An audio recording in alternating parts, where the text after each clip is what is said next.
ನಮಸ್ತೆ ಎಲ್ರಿಗೂ. Hi my dear student. C last ಕ್ಲಾಸಲ್ಲಿ ನಾವು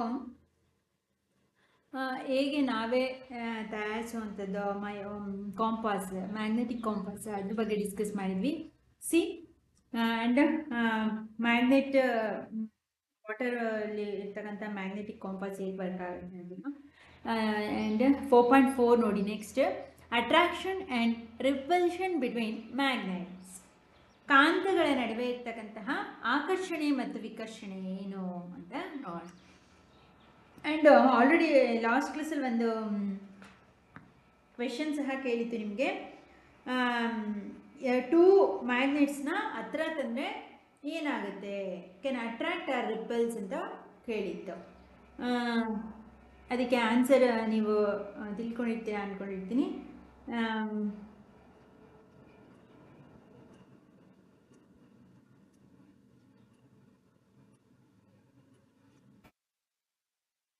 ಏನು, ಟೂ ಮ್ಯಾಗ್ನೆಟ್ ಅಟ್ರಾಕ್ಟ್ಸ್ ವೆನ್ ಏನು ಆಪೋಸಿಟ್ ಪೋಲ್ ಇದ್ರೆ. ಈಗ ಎರಡು ಮ್ಯಾಗ್ನೆಟ್ಗಳನ್ನ ಹತ್ರ ತರ್ತೀವಿ, ನೀವು ಆಲ್ರೆಡಿ ಇದನ್ನು ಓದಿರ್ತೀರಾ. ಸೇಮ್ ಪೋಲ್ಸ್ ಇದ್ರೆ ಅಟ್ರಾಕ್ಟ್ ಆಗಲ್ಲ, ರಿಪಲ್ ಆಗುತ್ತೆ. ಆಪೋಸಿಟ್ ಪೋಲ್ಸ್, ಈಗ ಒಂದು ಮ್ಯಾಗ್ನೆಟ್ ಅಂತ ಅಂದರೆ ಎರಡು ಪೋಲ್ಸ್ ಇರುತ್ತೆ ಅಂತ. Any magnets have contain two poles ಅಂತ ಓದಿರ್ತೀರ. ಒಂದು ನಾರ್ತ್ ಪೋಲ್ ಇರುತ್ತೆ, ಇನ್ನೊಂದು ಸೌತ್ ಪೋಲ್ ಇರುತ್ತೆ. ಇದೊಂದು ಮ್ಯಾಗ್ನೆಟ್ ಅಂತ ತಿಳ್ಕೊಳ್ಳಿ. ಇನ್ನೊಂದು ಮ್ಯಾಗ್ನೆಟನ್ನ ಇಲ್ಲಿರುತ್ತೆ. ಈ ಕಡೆ ಸೌತ್ ಪೋಲ್ ಇದ್ರೆ ಎರಡನ್ನೂ ಹತ್ರ ತಂದರೆ ಅಟ್ರಾಕ್ಟ್ ಆಗಲ್ಲ. ಒಂದು ವೇಳೆ ಇದು ನಾರ್ತ್ ಪೋಲ್ ಆಗಿದ್ರೆ ಅಟ್ರಾಕ್ಟ್ ಆಗುತ್ತೆ, ಆಯ್ತಾ? ಈ ಕಡೆ ಸೌತ್ ಪೋಲ್ ಇದ್ರೆ ಅಟ್ರಾಕ್ಟ್ ಆಗುತ್ತೆ. ಎರಡೂ ಸೇಮ್ ಪೋಲ್ಸ್ ಇದ್ರೆ ಅಟ್ರಾಕ್ಟ್ ಆಗುತ್ತೆ. ಓಕೆನಾ? See next, attraction repulsion between magnets. ಕಾಂತಗಳ ನಡುವೆ ಆಕರ್ಷಣೆ ಮತ್ತು ವಿಕರ್ಷಣೆ ಹೇಗಾಗುತ್ತೆ ಅಂತೇಳಿ ಅದಕ್ಕೆ ಒಂದು ಆಕ್ಟಿವಿಟಿನ ಕೊಟ್ಟಿದ್ದಾರೆ. ಸಿ 4.5 ನೋಡಿ. Let us experiment. ನಾವೀಗ ಒಂದು ಪ್ರಯೋಗವನ್ನು ಮಾಡೋದ್ರ ಮೂಲಕ ಯಾವ ರೀತಿ ಮ್ಯಾಗ್ನೆಟ್ ಅಟ್ರಾಕ್ಷನ್ ಮತ್ತು ರಿಪಲ್ಷನ್ ಆಗುತ್ತೆ ಅನ್ನೋದನ್ನ ತಿಳ್ಕೊಳ್ಳೋಣ. Take a pair of bar magnets on which north and south poles have been marked. ಉತ್ತರ ಮತ್ತು ದಕ್ಷಿಣ ಧ್ರುವಗಳನ್ನು ಗುರುತಿಸಿರುವಂತಹ ಒಂದು ಜೊತೆ ದಂಡಕಾಂತಗಳನ್ನು ತೆಗೆದುಕೊಳ್ಬೇಕು. ಅಂದರೆ ಅದರಲ್ಲಿ ಹೆಸರನ್ನು ಗುರುತಿಸಿರ್ಬೇಕು. ನಾರ್ತ್ ಮತ್ತು ಸೌತ್ ಪೋಲ್ ಅಂತ ಮಾರ್ಕ್ ಮಾಡಿರ್ಬೇಕು. ಇಲ್ಲಿದೆ ನೋಡಿ, ಇದೊಂದು ಮ್ಯಾಗ್ನೆಟ್ ಅಂತ ಅಂದರೆ ಈ ರೀತಿ ಸೌತ್ ಮತ್ತು ಯಾವುದು ನಾರ್ತ್ ಯಾವುದು ಸೌತ್ ಅಂತ ಈ ರೀತಿ ಮಾರ್ಕ್ ಮಾಡಿರ್ತಕ್ಕಂತಹ ಎರಡು ಮ್ಯಾಗ್ನೆಟ್ಸ್ಗಳನ್ನ ತಗೊಳ್ಳಿ. Mark the two bar magnets as A and B. ಆ ಎರಡು ಮ್ಯಾಗ್ನೆಟ್ಗಳನ್ನ ಏನಂತ ನೀವು ಮಾಡಬೇಕು, ಒಂದನ್ನು ಎ, ಇನ್ನೊಂದನ್ನು ಬಿ. ಇಲ್ಲಿ ಮಾರ್ಕ್ ಮಾಡಿದಾರಲ್ಲ, ಈ ರೀತಿ ಮ್ಯಾಗ್ನೆಟ್ ಎ, ಮ್ಯಾಗ್ನೆಟ್ ಬಿ, ಈ ರೀತಿ ಮಾರ್ಕ್ ಮಾಡಬೇಕು. Place the longer side of magnet A over 5 to 6 round shaped pencils as shown in figure 4.8a. ಇಲ್ಲಿ ಮ್ಯಾಗ್ನೆಟ್ ಎ ಇದೆಯಲ್ಲ, ಅದರ ಮ್ಯಾಗ್ನೆಟ್ ದಂಡಾಕಾಂತದ ಏನ ಉದ್ದವಾದ ಭಾಗವನ್ನು 5 ರಿಂದ 6 ಪೆನ್ಸಿಲ್ಗಳ ಮೇಲೆ ಇಲ್ಲಿ ಪಿಕ್ಚರಲ್ಲಿ ತೋರಿಸಿದ್ದಾರಲ್ಲ ಆ ರೀತಿ ಇಡಬೇಕು ನೀವು ಮ್ಯಾಗ್ನೆಟ್ ಎನ. ಇಲ್ಲಿ 5 ಪೆನ್ಸಿಲ್ಸ್ ಇದೆ, 5 to 6 ಪೆನ್ಸಿಲ್ಸು. ಆ ಪೆನ್ಸಿಲ್ಗಳನ್ನ ನೀಟಾಗಿ ಜೋಡಿಸಿ ಅದ್ರ ಮೇಲೆ ಈ ಮ್ಯಾಗ್ನೆಟ್ ಎನ ಇಡಬೇಕು. ನಾವು bring one end of magnet B near the end of magnet A, near the end of magnet. ನಾವು bring one end of magnet B near the end of magnet A, place it on the pencils. ಇಲ್ಲಿ ಚಿತ್ರದಲ್ಲಿ ತೋರಿಸಿದ್ದಾರೆ ನೋಡಿ. ಈಗ ಏನು ಮಾಡಬೇಕು, ಈ magnet B ಇದೆಯಲ್ಲ, ದಂಡಾಕಾಂತದ ಬಿನ ಒಂದು ತುದಿಯನ್ನು ಪೆನ್ಸಿಲ್ಗಳ ಮೇಲಿರ್ತಕ್ಕಂಥ ದಂಡಾಕಾಂತ ಎನ ಒಂದು ತುದಿ ಹತ್ರ ತರಬೇಕು. ಈ ಚಿತ್ರದಲ್ಲಿ ತೋರಿಸಿದಾರಲ್ಲ ಈ ರೀತಿ ಸ್ವಲ್ಪ ಹತ್ತಿರಕ್ಕೆ ಈ ರೀತಿ ತರಬೇಕು. ಇಲ್ಲಿ ಇಟ್ಕೊಂಡಿದಾರಲ್ಲ ಈ ರೀತಿ, ಗೊತ್ತಾಯ್ತಾ? Make sure that the two magnets do not touch each other. ಎರಡು ಕಾಂತಗಳು, ಎರಡು ದಂಡಾಕಾಂತಗಳು, ಎರಡು ಮ್ಯಾಗ್ನೆಟ್ ಟಚ್ ಆಗದೆ ಇರೋ ಥರ ನೋಡ್ಕೋಬೇಕು. ಎರಡೂ ಸಹ ಅವೆರಡು ಒಂದಕ್ಕೊಂದು ಟಚ್ ಆಗಬಾರ್ದು. ಆ ರೀತಿ ನಾವು ಅದನ್ನು ಸ್ವಲ್ಪ ದೂರದಲ್ಲೇ ಹತ್ತಿರದಲ್ಲಿ ಇಟ್ಕೋಬೇಕು. ತೀರಾ ಹತ್ರ ಅಲ್ಲ. ಅಬ್ಸರ್ವ್ ವಾಟ್ ಹ್ಯಾಪನ್ಸ್, ಏನಾಗುತ್ತೆ ಅದನ್ನು ಗಮನಿಸಬೇಕು. ಒಂದು ಸ್ವಲ್ಪ ದೂರದಲ್ಲಿ ಇಟ್ಕೋಬೇಕು. ತೀರಾ ಟಚ್ಚು ಆಗಬಾರ್ದು, ತೀರಾ ದೂರನೂ ಇರಬಾರ್ದು. ಅರ್ಥ ಆಯ್ತಾ? ಈ ರೀತಿ ಸ್ವಲ್ಪ ದೂರದಲ್ಲಿ ಅದು ಎರಡು ತಾಗದ ಹಾಗೆ ಅವುಗಳನ್ನ ಇಟ್ಕೊಳ್ಬೇಕು, magnet A, magnet B. Next, bring the other end of magnet B near the same end of magnet A, figure 4.8b. ಈಗ ಅದೇ ಥರ ಏನು ಮಾಡಬೇಕು, ದಂಡಾಕಾಂತ ಬಿನ ಒಂದು ತುದಿಯನ್ನು ಪೆನ್ಸಿಲ್ನ ಮೇಲಿರುವ ದಂಡಾಕಾಂತ ಬೇರೆ ಅಂದರೆ ಈ ದಂಡಾಕಾಂತ ಬಿನ ಬೇರೆ ಧ್ರುವಗಳನ್ನು ಇಲ್ಲೇನಿದೆ ಅಬ್ಸರ್ವ್ ಮಾಡಿ, ಇಲ್ಲಿ ನಾರ್ತ್ ಪೋಲ್ ಇದೆ. ಇಲ್ಲಿ ಅದೇ ಥರ ಚಿತ್ರ ಬಿನಲ್ಲಿ ತೋರಿಸಿರೋ ಥರ ಮ್ಯಾಗ್ನೆಟ್ ಬಿನ ಮ್ಯಾಗ್ನೆಟ್ ಎನಲ್ಲಿ ಹೇಗೆ 6 ಪೆನ್ಸಿಲ್ಸ್ನ ಮೇಲೆ ಮ್ಯಾಗ್ನೆಟ್ ಇಟ್ಟಿದ್ದಾರೋ ಅದೇ ಥರ ಇಲ್ಲಿ ಮ್ಯಾಗ್ನೆಟ್ ಬಿನ ಚೇಂಜ್ ಮಾಡಬೇಕು. ಮ್ಯಾಗ್ನೆಟ್ ಎ ಹಾಗೇ ಇರುತ್ತೆ. ಮ್ಯಾಗ್ನೆಟ್ ಬಿನ ಇಲ್ಲೇನು ಮಾಡಿದ್ವಿ, ಮೇಲೆ ನಾರ್ತ್ ಪೋಲ್ ಬರೋ ಥರ ಇಲ್ಲಿ ಈ ಚಿತ್ರದಲ್ಲಿದೆ, ಇಲ್ಲಿ ಸೌತ್ ಪೋಲ್ ಇದೆ.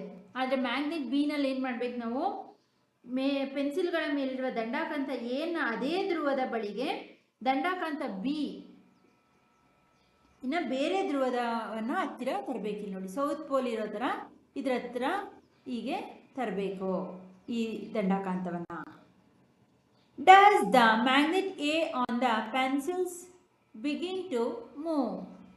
ಏನಾಗುತ್ತೆ, ಪೆನ್ಸಿಲ್ಗಳ ಮೇಲಿರುವ ದಂಡಾಕಾಂತ ಎ ಚಲಿಸಲು ಪ್ರಾರಂಭಿಸಿದೆ ಅಂತ ಕೇಳ್ತಿದ್ದಾರೆ. ಮೂವ್ ಆಗೋದಕ್ಕೆ ಪ್ರಾರಂಭ ಮಾಡ್ತಾ.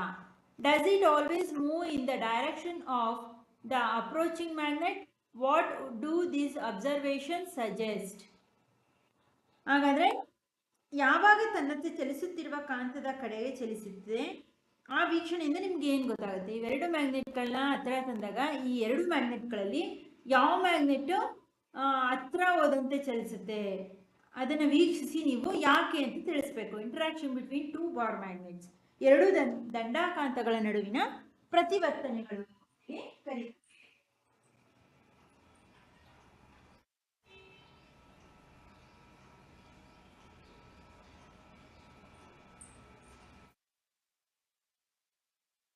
ಆಯ್ತಾ? See, you will see that unlike poles of two magnets, that is the north pole of one magnet and the south pole of another magnet, attract each other.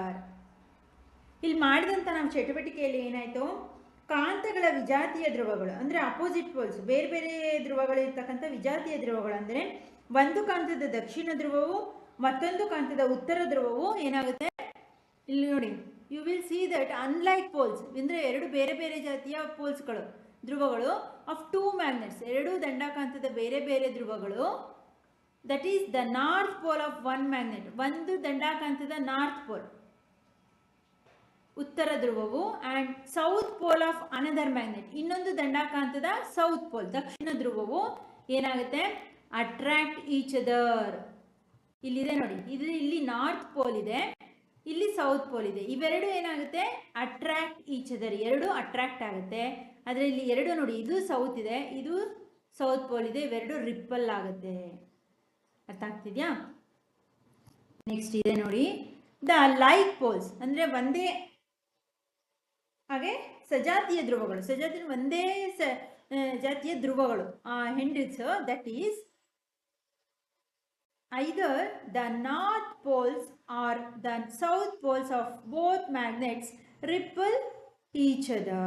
North pole south pole ಇರೋದಕ್ಕಂತಲ್ಲಿ both magnets, ಇಲ್ಲಿ ನೋಡಿ, north poles or south poles, ಎರಡು north pole ಆದರೂ ಆಗಲಿ south pole ಆಗಲಿ, ಇಲ್ಲಿ ನೋಡಿ ಸೌತೇ ಇದೆ, ಇವೆರಡನ್ನೂ ಹತ್ರ ತಂದರೆ ರಿಪ್ಪಲ್ ಆಗುತ್ತೆ. ಅಥವಾ ಇಲ್ಲಿ ನಾರ್ತ್ ಇತ್ತು, ಇಲ್ಲೂ ನಾರ್ತ್ ಇದೆ ಅಂದರೆ ಇದು ರಿಪ್ಪಲ್ ಆಗುತ್ತೆ. ಇದು ಒಂದು ಸೌತ್ ಒಂದು ನಾರ್ತ್ ಇರೋದಕ್ಕೆ ಇದು ಅಟ್ರಾಕ್ಟ್ ಆಗಿದೆ. ಅರ್ಥ ಆಯ್ತಾ? ಅಂದರೆ ಬೇರೆ ಬೇರೆ ಧ್ರುವಗಳು, ಇದರದ ಧ್ರುವ ಬೇರೆ, ಈ ಒಂದು ದಂಡಾಕಾಂತದ ತುದಿಯ ಧ್ರುವಗಳು, ಪೋಲ್ಸ್ ಸೌತ್ ಇದೆ, ಇದ್ರದ್ದು ನಾರ್ತ್ ಇದೆ, ಹಾಗಾಗಿ ಇದು ಅಟ್ರಾಕ್ಟ್ ಆಗಿದೆ. ಈ ಎರಡೂ ಬೇರೆ ಬೇರೆ ದಂಡಾಕಾಂತಗಳ ಧ್ರುವಗಳು ಹತ್ತಿರ ತಂದಾಗ ರಿಪ್ಪಲ್ ಯಾಕೆ ಆಗಿದೆ ಅಂದರೆ ಎರಡೂ ಮ್ಯಾಗ್ನೆಟ್ಗೆ ಆ ಧ್ರುವಗಳೇನಾಗಿದೆ, ಒಂದೇ ಇದೆ, ಸೌತೇ ಇದೆ. ಅರ್ಥ ಆಯ್ತಾ? ಅಲ್ಲಿಗೇನು, the two poles of the magnets are opposite or unlike poles are attract to each other. The same poles of the two magnets are repel to each other. ಅರ್ಥ ಆಯ್ತಾ? ಇದರಿಂದ ಅಂದರೆ ಒಂದೇ ಜಾತಿಯ ಧ್ರುವಗಳು ವಿಕರ್ಷಿಸುತ್ತವೆ, ಬೇರೆ ಬೇರೆ ಜಾತಿಯ ಧ್ರುವಗಳು ಆಕರ್ಷಿಸುತ್ತವೆ.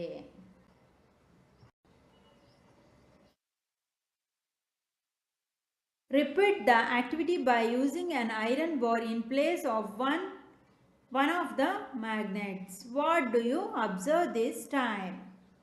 ಇದೇ ಚಟುವಟಿಕೆಯನ್ನು, ಇದೇ ಒಂದು ಆ್ಯಕ್ಟಿವಿಟಿನ ನೀವು ಒಂದು ಕಾಂತದ ಬದಲಿಗೆ, ಈಗ ಮ್ಯಾಗ್ನೆಟ್ನ ತೊಗೊಂಡು ಎಕ್ಸ್ಪೆರಿಮೆಂಟ್ನ ಮಾಡಿದ್ದೀರಾ, ಈ ಮ್ಯಾಗ್ನೆಟ್ ಬದಲಿಗೆ ಒಂದು ಕಬ್ಬಿಣದ ದಂಡವನ್ನು ಬಳಸಿ ಪುನರಾವರ್ತಿಸಿ.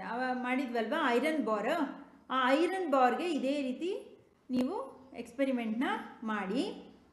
You will find that both the ends of the iron bar will be attracted by both the north and south poles of the magnet. ಕಬ್ಬಿಣದ ದಂಡವು ಕಾಂತದ ಉತ್ತರ ಮತ್ತು ದಕ್ಷಿಣ ಧ್ರುವಗಳ ಎರಡರಿಂದಲೂ ಆಕರ್ಷಣೆಗೆ ಒಳಗಾಗುವುದನ್ನು ನೀವು ಕಂಡುಕೊಳ್ಬೋದು. ಇಲ್ಲೇನಾಗುತ್ತೆ, ಎರಡೂ ಧ್ರುವಗಳು ಸಹ ಆಕರ್ಷಣೆಗೊಳಗಾಗುತ್ತೆ. ಸೌತು ಆಗುತ್ತೆ, ನಾರ್ತು ಆಗುತ್ತೆ ಕಬ್ಬಿಣದ ದಂಡದಲ್ಲಿ. ಅರ್ಥ ಆಯ್ತಾ? ಮ್ಯಾಗ್ನೆಟಲ್ಲಿ ಆ ರೀತಿ ಆಗಲ್ಲ. ಆದರೆ ಕಬ್ಬಿಣದ ದಂಡವು ಕಾಂತದ ಉತ್ತರ ಮತ್ತು ದಕ್ಷಿಣ ಧ್ರುವಗಳೆರಡರಿಂದಲೂ ಆಕರ್ಷಣೆಗೆ. ಒಂದು ಕಬ್ಬಿಣದ ದಂಡ ತಗೊಳ್ಳಿ, ಒಂದು ಕಬ್ಬಿಣದ ತುಂಡನ್ನು ತಗೊಂಡು ನೀವೇನು ಮಾಡಿ, ನಾರ್ತ್ ಪೋಲ್ ಹತ್ರ ಹಿಡಿದು ಇಲ್ಲಿಗೂ ಅಟ್ರಾಕ್ಟ್. ಗೊತ್ತಾಯ್ತಾ? ನಾರ್ತ್ಗೂ ಅಂದರೆ ಉತ್ತರ ಧ್ರುವಕ್ಕೂ ಮತ್ತು ದಕ್ಷಿಣ ಧ್ರುವ ಎರಡರಲ್ಲೂ ಆಕರ್ಷಣೆಗೆ ಕಬ್ಬಿಣದ ದಂಡವು ಒಳಗಾಗುತ್ತದೆ. ಅರ್ಥ ಆಯ್ತಾ? From this activity we find that a magnet can be identified by its property of repulsion. ಈ ಚಟುವಟಿಕೆಯಿಂದ ನಾವು ಕಾಂತವನ್ನು ಅದರ ವಿಕರ್ಷಣಾ ಗುಣದಿಂದ ಪತ್ತೆ ಹಚ್ಚಬಹುದು ಅಂತ ತಿಳಿಯೋದು. ಈಗ ನಮ್ಗೆ ಕೆಲವೊಂದ್ಸಲ ಮ್ಯಾಗ್ನೆಟ್ ಯಾವುದು ಅಥವಾ ಐರನ್ ರಾಡ್ ಯಾವುದು ಗೊತ್ತೇ ಆಗಲ್ಲ. ನಿಮ್ಮ ಸ್ಕೂಲ್ಗಳಲ್ಲಿರ್ತಕ್ಕಂತಹ ದಂಡಾಕಾಂತ ಬಾರ್ ಮ್ಯಾಗ್ನೆಟ್ನ ನೋಡಿ ಐರನ್ ಥರನೇ ಇರುತ್ತೆ, ಸೌಂಡು ಹಾಗೆ ಬರುತ್ತೆ, ಗೊತ್ತೇ ಆಗಲ್ಲ. ಈಗ ಕಬ್ಬಿಣದ ತುಂಡು ಯಾವುದು, ಮ್ಯಾಗ್ನೆಟ್ನ ಅಯಸ್ಕಾಂತದ ತುಂಡು ಯಾವುದು, ಕಾಂತದ ತುಂಡು ಅಂತ ನಾವು ಕಂಡುಹಿಡಬೇಕು ಅಂದರೆ ಈ ಒಂದು ರಿಪಲ್ಷನ್, ಈ ಒಂದು ಚಟುವಟಿಕೆಯಿಂದ, ಕಾಂತದ ವಿಕರ್ಷಣೆಯಿಂದ. ಈಗ ಎರಡು ಕಾಂತಗಳನ್ನ ಹತ್ತಿರ ತಂದಾಗ ಅದರ ಆಪೋಸಿಟ್ ಪೋಲು ಒಂದೊಂದು ಪೋಲ್ಗಳಲ್ಲೂ ಅದನ್ನು ಚೆಕ್ ಮಾಡಿದಾಗ ಎರಡು ಮ್ಯಾಗ್ನೆಟಾ ಅಥವಾ ಇಲ್ಲ ಅಂತ ಗೊತ್ತಾಗುತ್ತೆ. ಅದೇ ಒಂದು ಮ್ಯಾಗ್ನೆಟ್ ತುಂಡು, ಒಂದು ಕಬ್ಬಿಣದ ತುಂಡಿದೆ, ಐರನ್ ಬಾರು, ಒಂದು ಮ್ಯಾಗ್ನೆಟ್ ಬಾರ್ ಇದೆ ಅಂದರೆ ಅದು ಒಂದು ಮ್ಯಾಗ್ನೆಟ್ ಬಾರ್ ಅಲ್ಲ ಐರನ್ ಬಾರ್ ಅಂತ ಕಂಡುಹಿಡಿಯೋದಕ್ಕೆ ಏನು ಮಾಡ್ಬೋದು ಹೇಳಿ, ಎರಡೂ ತುದಿಗಳಿಗೆ ಅದನ್ನು ಹಿಡಿದು ನೋಡಿದ್ರೆ ಅಟ್ರಾಕ್ಟ್ ಆಯಿತು ಅಂದರೆ ಯಾವುದು ಅಟ್ರಾಕ್ಟ್ ಆಯಿತೋ ಅದನ್ನು ಐರನ್ ಬಾರ್ ಅಂತ ನಾವು ಗುರುತಿಸ್ಬೋದು. ಯಾವುದು ಅಟ್ರಾಕ್ಟ್ ಆಗಲಿಲ್ವೋ ಅದನ್ನು ನಾವು ಮ್ಯಾಗ್ನೆಟ್ ಅಂತ, ಕಾಂತದ ದಂಡ ಅಂತೇಳಿ ಗುರುತಿಸ್ಬೋದು. ಅರ್ಥ ಆಯ್ತಾ?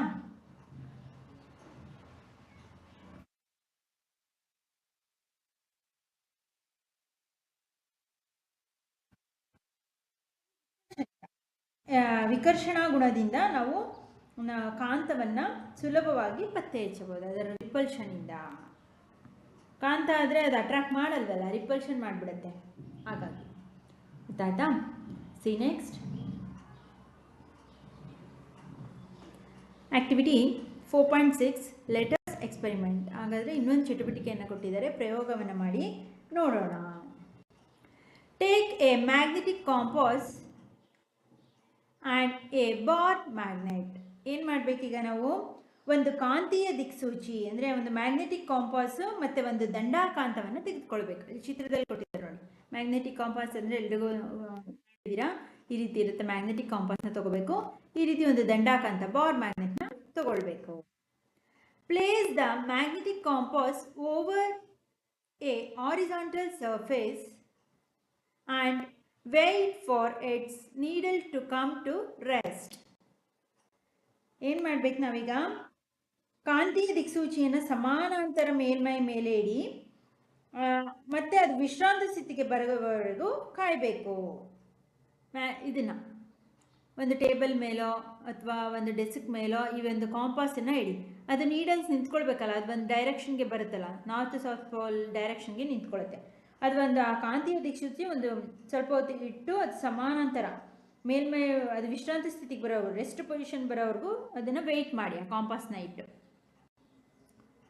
ನಾವು slowly bring north pole of the bar magnet close to the north poles of the compass needle as shown in figure 4.9a.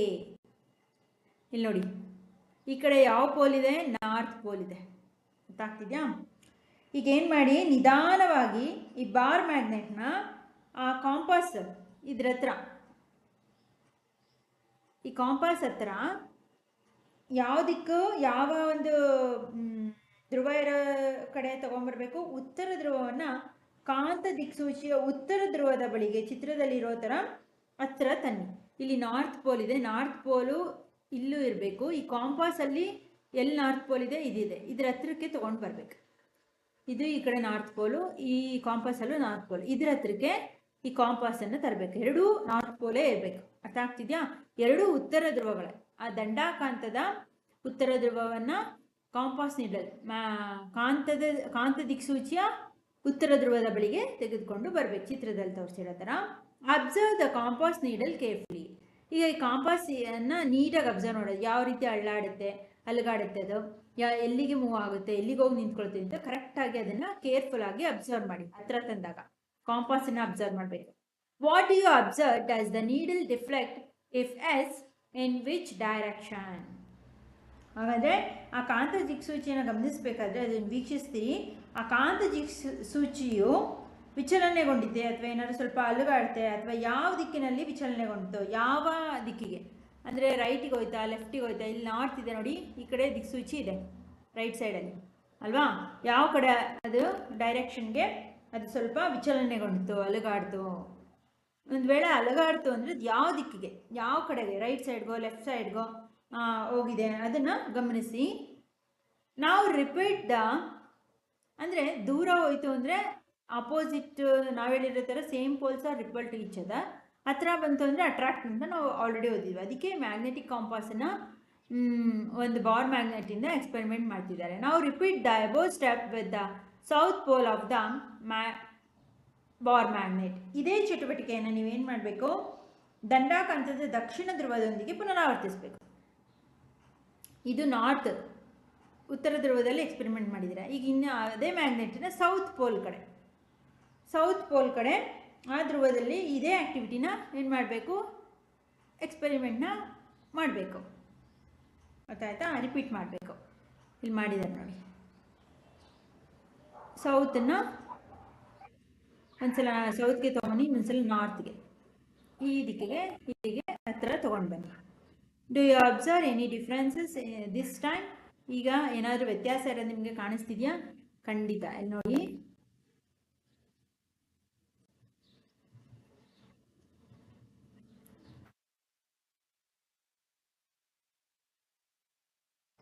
ಒಂದು ಸೆಕೆಂಡ್.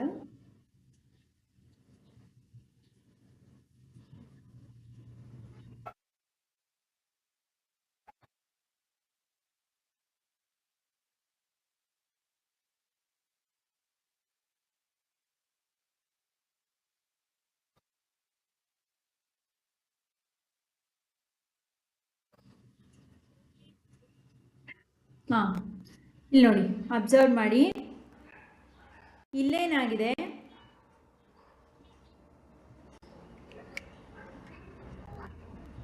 ಈ ಮ್ಯಾಗ್ನೆಟ್ ಬಾಲ್ ಅಂದರೆ ದಂಡಾಕಾಂತದ ನಾರ್ತ್ ಪೋಲನ್ನು, ಉತ್ತರ ಧ್ರುವವನ್ನು ಉತ್ತರ ಧ್ರುವಕ್ಕೆ ನಾವು ಹತ್ರ ತೆಗೆದುಕೊಂಡು ಹೋದಾಗ ಈ ಮ್ಯಾಗ್ನೆಟಿಕ್ ಕಾಂಪಾಸ್ ನೀಡಲು ಯಾವ ಕಡೆ? ರೈಟ್ ಸೈಡು 0 ಇಂದ 40 ಡಿಗ್ರಿ ಈ ಕಡೆಗೆ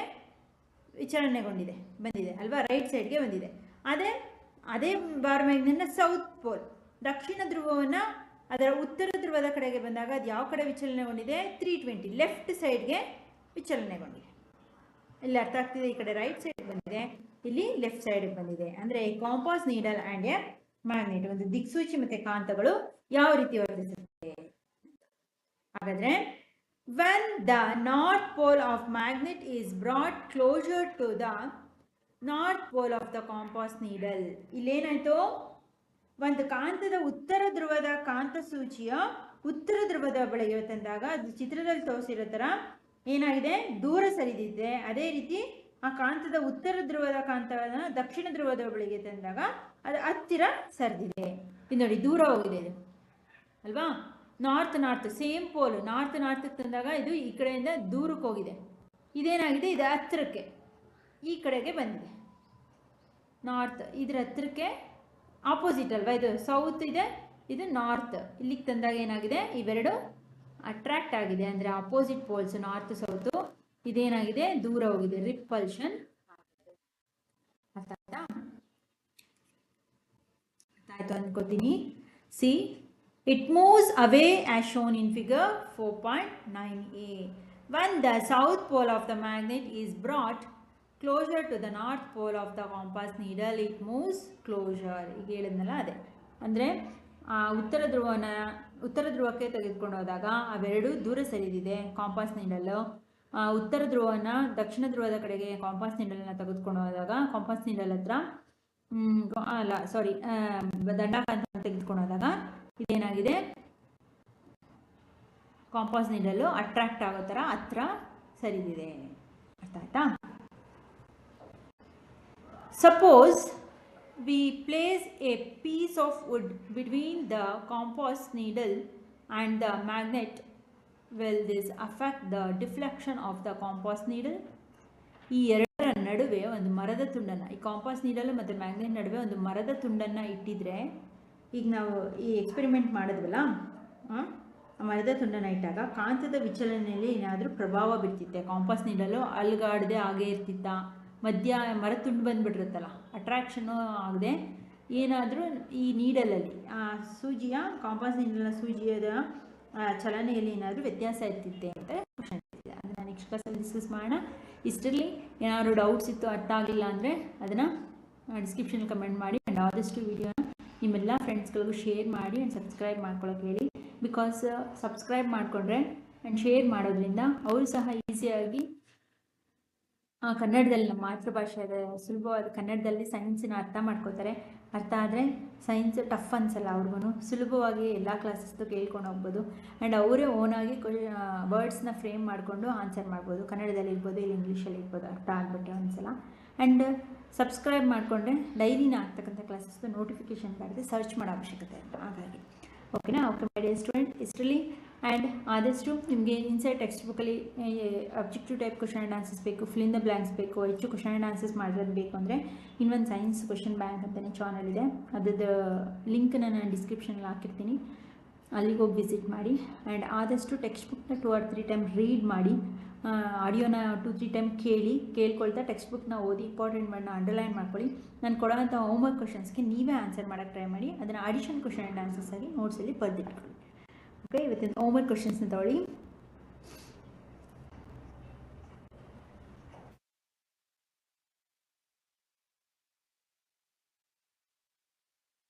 Interaction between two Bohr magnets. Explain with example. ಎರಡು ಕಾಂತಗಳ ನಡುವೆ ಇಂಟ್ರಾಕ್ಷನ್, ಅವುಗಳ ನಡುವೆ ನಡೀತಕ್ಕಂತಹ ಒಂದು ಪ್ರತಿವರ್ತನೆ ಹೇಗಿರುತ್ತೆ ಅಂತ ಎಕ್ಸಾಂಪಲ್ಸ್ ಮೂಲಕ ಬರೀರಿ ಅಂತ. ಇದನ್ನೇ ನೀವು ಚಿಕ್ಕದಾಗಿ ಸ್ವಲ್ಪ ಈ ಪ್ಲೇಸ್ ಎಲ್ಲ ಬರೆದೋದ್ರ ಪರವಾಗಿಲ್ಲ.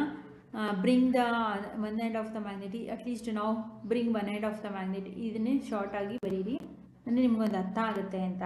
ಇಲ್ಲ ಗೊತ್ತಾಗುತ್ತೆ ಯಾವ ರೀತಿ ಇದನ್ನು ನೀವು ಒಂದ್ಸಲ ಬರೆದ್ರೆ ನಿಮಗೂ ಅದು ಅರ್ಥ ಆಗುತ್ತೆ. ಆಡಿಯೋನ ಕೇಳಿಸ್ಕೊಂಡು ಅಂದರೆ draw A diagram of interaction between bar magnet, ಈ ಡಯಾಗ್ರಾಮ್ನ ಡ್ರಾ ಮಾಡಿ, ಆಗ ನಿಮ್ಗೊಂದು ಐಡಿಯಾ ಬರುತ್ತೆ. ಇಲ್ಲಿ ಮಾಡ್ಬೇಕಾದ್ರೆ ಗಮನಿಸಿ ಯಾವುದು ನಾರ್ತ್ ಯಾವುದು ಸೌತ್ ಅಂತ ಬಾರ್ ಮ್ಯಾಗ್ನೆಟ್ಟು, ಅದು ಒಂದು ಗೊತ್ತಾಗುತ್ತೆ.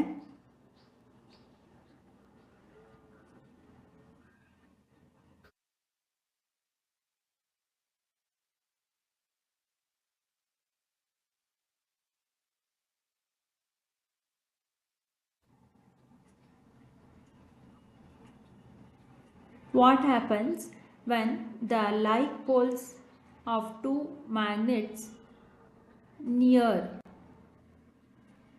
with the two magnets? What happens? The same poles near to the two magnets. ಎರಡು ಕಾಂತಗಳ ನಡುವೆ ಒಂದೇ ಧ್ರುವಗಳಿರ್ತಕ್ಕಂಥದ್ದನ್ನು ನಿಯರ್ ಹತ್ರ ತಂದರೆ ಏನಾಗುತ್ತೆ? ಇಲ್ಲೂ ಇದೆಯಲ್ಲ ಲೈಕ್ ಪೋಲ್ಸ್, ಏನಾಗುತ್ತೆ ಅದನ್ನು ಬರಲಿ. ಅದೇ ಥರ what happens when unlike poles near the two magnets, ಎರಡು ಮ್ಯಾಗ್ನೆಟ್ಗಳ ಅನ್ಲೈಕ್ ಪೋಲ್ಸನ್ನು ಹತ್ರ ತಂದರೆ ಏನಾಗುತ್ತೆ? Unlike poles of two magnets, ಇದೆ answer. North one of the magnet, ಇಷ್ಟನ್ನು ಬರೀರಿ. ಇಲ್ಲಿಂದ ಆನ್ಸರ್ ಒಂದಕ್ಕೆ ಸಿಗುತ್ತೆ, ಇಲ್ಲಿಂದ ಆನ್ಸರ್ ಒಂದಕ್ಕೆ ಸಿಗುತ್ತೆ. C next. ಅದೇ ಥರ what happens when these activity is repeating by using the iron bar? place one of the magnet. ಇದನ್ನು ಬರೀರಿ. The iron bar will attract by the both north and east answer. Iron bar ಇಲ್ಲಿಂದ. ಅಥವಾ what happens when the interaction of magnet activity is repeated by using an iron bar. ಇದಕ್ಕೆ iron bar will be attract the both north and south pole. ಇಷ್ಟ answer. ಓಕೆನಾ? and see, let us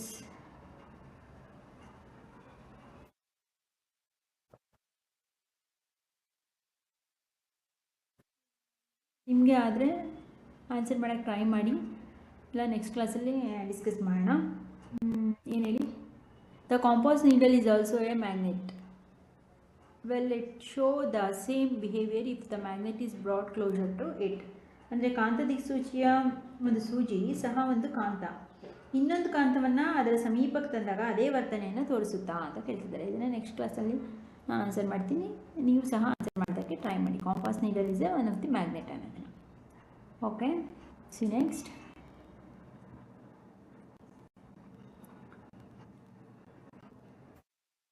A compass needle and magnet.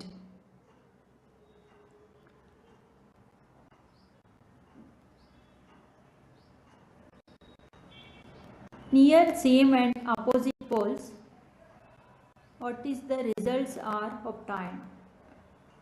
ಅದೇ compass, magnetic compass ಮತ್ತು power magnet ನಡುವೆ same poles ಮತ್ತು opposite ಪೋಲ್ನ experiment ಮಾಡಿದಾಗ ಏನು ರಿಸಲ್ಟ್ ಬರುತ್ತೆ? ಇದೇ answer. When the north pole of the magnet brought closer to the south pole. ಇದನ್ನೇ ಬರೀರಿ, ಈ ಪ್ಯಾರಾದಲ್ಲೇ ಪಾಯಿಂಟ್ಸ್ ಮಾಡಿ ಬರೀರಿ. ಪಾಠನ ಅದು ಆಡಿಯೋನ ಒಂದು 2-3 ಟೈಮ್ ಕೇಳಿ ಗೊತ್ತಾಗುತ್ತೆ, ಅದು ಆನ್ಸರ್ ಬರೀರಿ. ಓಕೆನಾ?